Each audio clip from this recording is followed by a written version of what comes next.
গাড়ি চালাতে চালাতে এই যে নিজের গাড়ির ড্রাইভ, ছোটো গাড়ি হলে কী হবে, চালিয়ে মজা আছে, নিজেই ড্রাইভ করছি, পাশাপাশি আপনাদেরকে ভিডিওগুলো দেওয়ার চেষ্টা করছি যে আমাদের রাস্তার কেমন সামনে দেখা যাচ্ছে যে গাড়ি আসছে,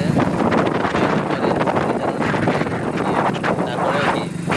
ভিডিও একটা জিনিস হয়ে গেছে, জানি না কোন ভিডিও কার ভালো লাগবে, অডিয়েন্সের কি আর ভালো লাগবে, তারপরে